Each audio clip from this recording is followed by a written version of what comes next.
Assalamualaikum warahmatullahi wabarakatuh.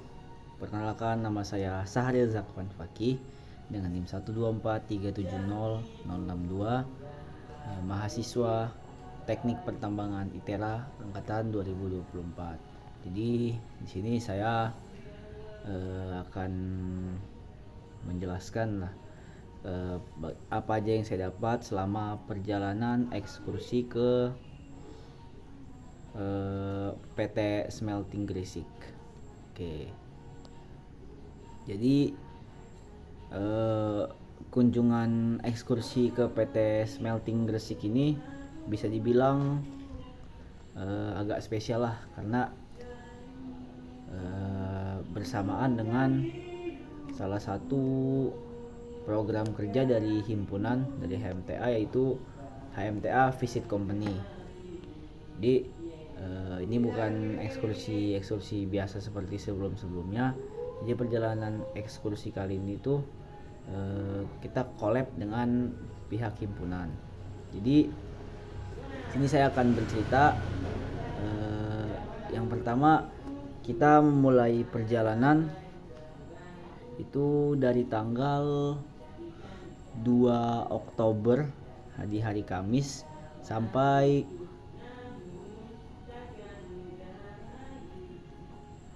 tanggal 5 Oktober 2025 di hari Minggu. Jadi singkat cerita, kami memulai perjalanan di tanggal 2 Oktober, tepatnya pada pukul 9 pagi.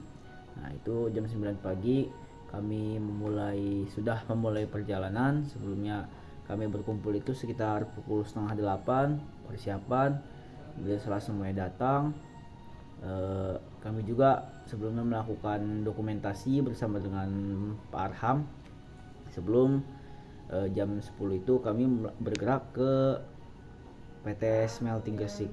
Nah, kemudian jam 9 kami melanjutkan perjalanan menuju ke Pelabuhan Bakauheni selama kurang lebih 1 jam. Kemudian menggunakan tol tentunya. Kemudian setelah itu kami sampai di Pelabuhan Bakauheni sekitar pukul 10 pagi. Melanjutkan dengan perjalanan menggunakan kapal kurang lebih 2,5 jam sampai 3 jam.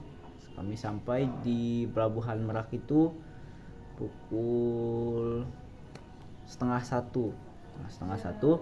Kami istirahat makan di sana sebelum melanjutkan perjalanan. Nah, setelah istirahat makan sekitar 1 jam, kami melanjutkan perjalanan lagi menuju ke PT Smelting Gresik. Nah, perjalanan menuju PT Smelting Gresik ini ditempuh menggunakan tol selama kurang lebih dari pukul setengah 2 siang sampai di daerah PT Smelting Gresik itu pukul 9 pagi. Nah, itu sekitar berapa jam? Pokoknya jam 9 pagi di hari berikutnya, di hari Jumat, kami tiba di PT Smelting Gresik. Nah, jam 9 pagi ini kami berhentinya di rumah makan di area PT Smelting Gresik. Nah, kita berhenti itu melakukan persiapan seperti bersih-bersih dan juga persiapan untuk ke PT Smelting. Kemudian pada pukul 11 kami berkumpul lagi dan di rumah makan berkumpul, kemudian melanjutkan perjalanan ke PT Smelting dan tiba pada pukul setengah 12 waktu setempat. Nah, kebetulan setengah 12 ini kan di hari Jumat, bertepatan dengan waktu sholat Jumat. Jadi bagi yang muslim diperkenankan untuk sholat Jumat terlebih dahulu di masjid area PT Smelting. Jadi kami sholat Jumat terlebih dahulu berbarengan dengan istirahat karyawan di sana sebelum akhirnya melanjutkan perjalanan kunjungan ke PT Smelting itu sekitar pukul 1 siang, bertepatan dengan selesainya waktu istirahat karyawan di sana. Jadi karyawan masuk, kita juga mulai mobilisasi ke PT Smelting Gresik ini. Nah, sedikit pendahuluan tentang PT Smelting Gresik ini. PT Smelting Gresik itu merupakan sebuah pabrik pengolahan dan pemurnian tembaga yang pertama di Indonesia, sekaligus menjadi tonggak dalam upaya untuk mengembangkan hilirisasi pertambangan yang ada di Indonesia. Perusahaan ini juga bukan hanya berfungsi sebagai fasilitas pengolahan konsentrat tembaga, tapi juga menambah nilai tambah ekonomi bagi negara, daerah sekitar, dan juga masyarakat sekitarnya. Kemudian dalam pembahasan ini saya akan membahas yang pertama itu profil umum tentang perusahaan dan sejarah pendirian PT Smelting Gresik. Kemudian yang kedua, proses produksi tembaga dan konsentrat hingga menjadi katoda tembaga, yaitu produk utama dari PT Smelting ini. Kemudian yang ketiga, ada produk samping dan nilai tambah ekonominya gitu dari PT Smelting ini. Kemudian ada aspek lingkungan, keselamatan kerja, dan juga keberlanjutan. Yang kelima ada struktur organisasi dan peluang karir di PT Smelting Gresik ini. Kemudian yang keenam itu ada juga dampak sosial ekonomi perusahaan bagi negara Indonesia. Kita masuk ke yang pertama, yaitu profil dan sejarah dari PT Smelting Gresik. Nah, PT Smelting Gresik ini awalnya berdiri pada tahun 1996 dan mulai secara resmi beroperasi secara komersil pada tahun 1999. Perusahaan ini tuh terbentuk dengan hasil kerjasama dua perusahaan besar, yaitu yang pertama PT Freeport Indonesia, yaitu perusahaan tambang tembaga terbesar di Indonesia, dan juga PT Mitsubishi Material Corporation dari Jepang yang memiliki keahlian dan teknologi lah dalam peleburan dan pemurnian logam. Kemudian untuk lokasinya sendiri itu terletak di kawasan industri Gresik, Jawa Timur, yang berdekatan dengan pelabuhan, infrastruktur pendukung yang memudahkan proses logistik dan pengangkutan material sendiri. Kemudian selain itu juga yang saya tahu kemarin, kenapa letaknya dekat dengan pelabuhan dan dibangun di Gresik, karena di Gresik itu kan terdapat pabrik pupuk. Nah, hasil samping dari pengolahan tembaga di PT Smelting itu bisa digunakan sebagai bahan baku pupuk, makanya dibuatnya di Gresik gitu, yang tempat pengolahan pupuk. Nah, kemudian apa sih tujuan utama pendirian PT Smelting Gresik ini? Itu tujuannya itu untuk mengolah konsentrat tembaga dari hasil tambang di Papua untuk menjadi produk logam yang siap dipakai dan juga bernilai ekonomi tinggi gitu. Dengan adanya fasilitas ini juga harapannya Indonesia tuh nggak perlu lagi nih mengekspor konsentrat dalam yang mentah ke luar negeri. Jadi bisa meningkatkan juga nih nilai dari nilai dari si bahan mentah ini menjadi produk jadi yang harganya pasti lebih mahal, sekaligus mendukung proses hilirisasi gitu. Jadi itulah kurang lebihnya sejarah dan profil dari PT Smelting Gresik ini. Kemudian masuk yang pembahasan kedua, yaitu tentang proses produksi dan teknologi peleburan yang ada di PT Smelting Gresik. Proses produksi di PT Smelting Gresik ini dimulai dari penerimaan konsentrat tembaga, yaitu bubuk halus hasil pengolahan biji tembaga dari tambang di Papua. Kemudian konsentratnya itu mengandung sekitar 25 sampai 30% tembaga. Kita ada unsur lain juga seperti besi, belerang, emas, dan juga perak.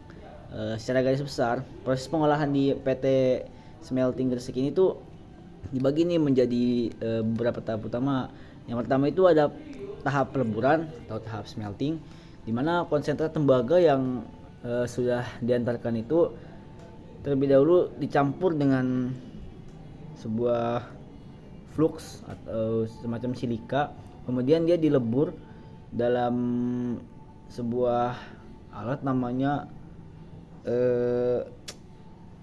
furnace pada suhu sekitar 1200 sampai 1300 derajat Celcius, di mana proses ini tuh menghasilkan dua lapisan cairan. Yang pertama itu ada met tembaga yang mengandung sekitar 65% tembaga, dan juga ada slag yang itu sisa-sisa silikat dan juga besi.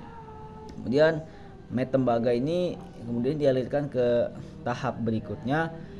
Kemudian kerangka ini dibuang melalui proses pendinginan dan pengolahan.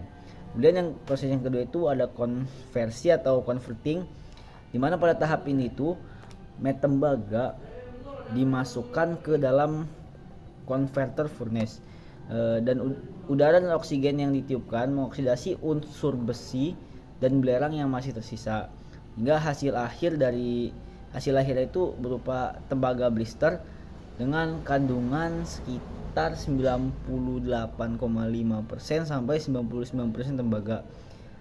Dan juga gas hasil prosesnya ini berupa sulfur itu kemudian dialirkan, nggak dibuang gitu aja, tapi dialirkan ke unit pengolahan asam sulfat.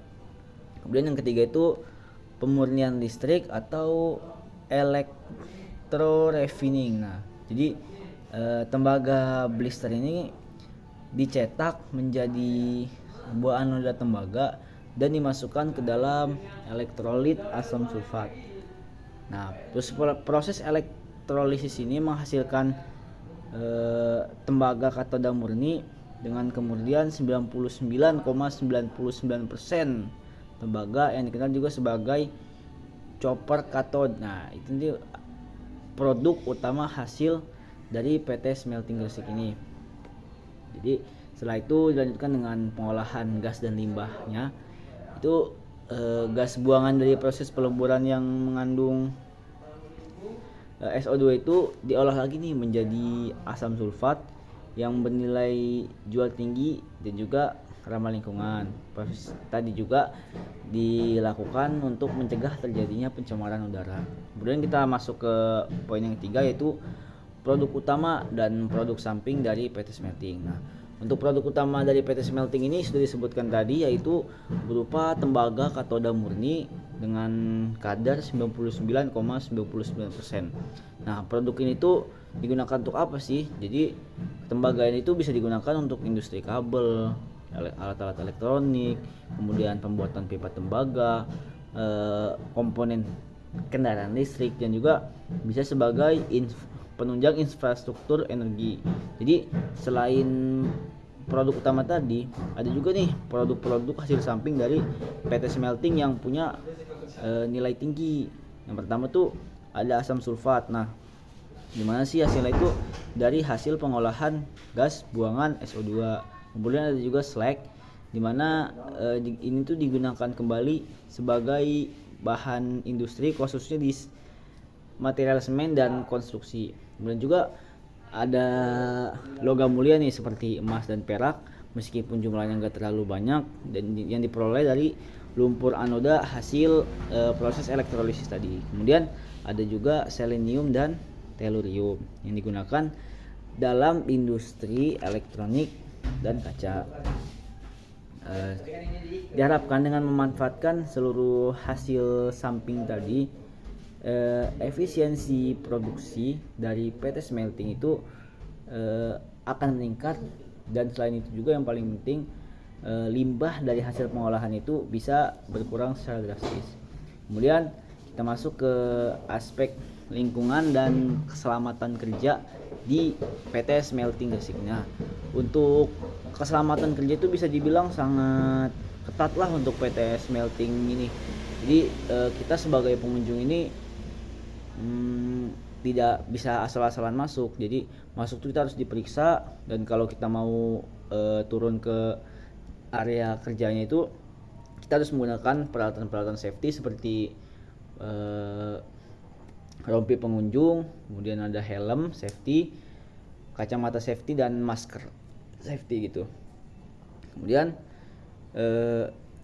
smelting ini kan industri peleburan logam itu skalanya besar ya. Terus pasti lingkungan dan K3 itu jadi prioritas utama di PT Smelting Gresik ini. Jadi environmental management system dan juga lain-lain itulah. Dan ada beberapa langkah lah yang intinya yang diterapkan oleh PT Smelting ini, yaitu pengolahan gas buangan tadi itu yang menjadi asam sulfat. Pengolahan gas buang menjadi asam sulfat itu dilakukan untuk mengurangi emisi SO2. Kemudian pengolahan limbah padat seperti slag itu yang menjadi semen atau alat bahan konstruksi tadi itu digunakan supaya bisa dimanfaatkan kembali. Kemudian dilakukan juga pemantauan terhadap kualitas udara, air dan juga tanah secara rutin di daerah sana. Kemudian juga ada penerapan safety management system dengan pelatihan intensif nih kepada seluruh karyawan. Jika sewaktu-waktu ada keadaan darurat mereka sudah siap. Nah, selain itu perusahaan juga aktif nih menjalankan program sosial seperti penghijauan, bantuan pendidikan, dan ada juga tuh dari Instagram mereka dimana yang namanya itu Smelting Peduli, dimana fokus mereka itu untuk menangani. Jadi PT Smelting ini tuh fokus untuk mengatasi TBC khususnya di daerah sana. Selanjutnya ada struktur organisasi yang ada dan juga peluang karir dari PT Smelting sendiri. Jadi pertama itu terdiri dari divisi produksi dan operasi, di mana divisi ini itu menangani seluruh proses smelting dan refining. Kemudian yang kedua itu ada divisi pemeliharaan. Ini tanggung jawabnya itu pada perawatan fasilitas dan juga peralatan yang ada di sana. Kemudian ada juga divisi laboratorium dan quality control yang gunanya itu untuk memastikan kemudian produk dan juga kualitasnya supaya tetap pada kualitas tertingginya gitu. Juga ada divisi K3L untuk memastikan keselamatan, kesehatan dan lingkungan. Terus ada juga divisi SDM dan administrasi, yaitu mengolah tenaga kerja dan sistem manajemen dari perusahaan. Kemudian untuk karir PT Smelting ini membuka nih lulusan yang besar lah untuk kita sendiri sebagai teknik pertambangan, teknik metalurgi pertama, terus juga teknik kimia, teknik mesin dan teknik elektro. Banyak juga mahasiswa magang yang bisa cobalah untuk magang di PT Smelting ini. Kemudian dampak sosial dan ekonomi serta perannya nih untuk dari PT Smelting sendiri. Nah, keberadaan PT Smelting ini banyaklah memberikan kontribusi nyata bagi masyarakat di sekitar, khususnya bagi perekonomian nasional dan juga daerah sana. Perusahaan ini tuh membantu mengurangi ekspor bahan mentah dan juga meningkatkan nilai tambahnya bagi dalam negeri, sekaligus mendukung program hilirisasi. Nah, selain itu keberadaannya juga menyerap ribuan tenaga kerja lah yang ada di sana maupun seluruh Indonesia, dan juga mendorong pertumbuhan industri pendukung seperti transportasi, energi dan konstruksi, dan juga memberikan pemasukan pajak dan royalti kepada pemerintah sana. Kemudian juga membuka peluang riset lah dan kerjasama dengan universitas lain dalam bidang metalurgi dan lingkungan. Nah, jadi dari sisi nasional ini PT Smelting bisa jadi contoh lah dalam keberhasilan program hilirisasi mineral. Dengan berdirinya smelter baru ini di masa depan, semoga Indonesia ini seperti di Manyar dan Papua sana lah, jadi menjadi pusat pengolahan tembaga terbesar di Asia Tenggara. Nah, jadi itu saja mungkin tentang PT Smelting Gresik. Kemudian singkatnya, kami setelah melakukan kunjungan ke sana dan melakukan diskusi lah dengan pihak sana, kami beranjak pulang bersamaan dengan karyawan pulang, yaitu sekitar pukul 5 sore. Nah, setelah pukul 5 sore ini kami bergerak ke tempat penginapan. Setelah itu penginapan kami sedikit malamnya berbincang lah di area penginapan sebelum akhirnya beristirahat. Nah, setelah beristirahat ini besok paginya sekitar pukul 9 kami melanjutkan perjalanan lagi ke Yogyakarta, khususnya ke kampus UPN Yogyakarta untuk menemui HMTA UPN Veteran Yogyakarta. Jadi sana kami sekaligus berkunjung lah intinya ke HMTA UPN Veteran Yogyakarta. Nah, dalam kunjungan ini kami melakukan sharing-sharing lah tentang HMTA di UPN ini.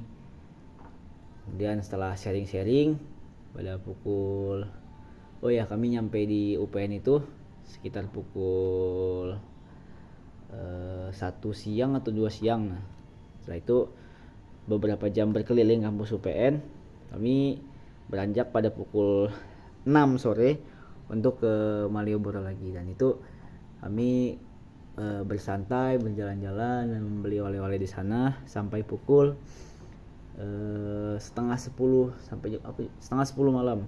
Nah, setelah pukul setengah 10 malam kami melanjutkan lagi setengah 10 malam melakukan perjalanan kembali ke kampus ITERA. Nah, setelah itu kami melanjutkan perjalanan, tibalah kami di kampus ITERA itu pada hari Minggu tanggal 5, tepatnya pada pukul 5 sore. Nah, setelah itu kami melakukan beres-beres dan pulanglah ke kosan dan kontrakannya masing-masing. Sekian dari saya apa yang saya dapat dan saya lakukan selama ekskursi ke PT Smelting Gresik, sekaligus mengikuti HMTA Visit Company dan juga melakukan kunjungan khususnya ke HMTA di UPN Veteran Yogyakarta. Terima kasih.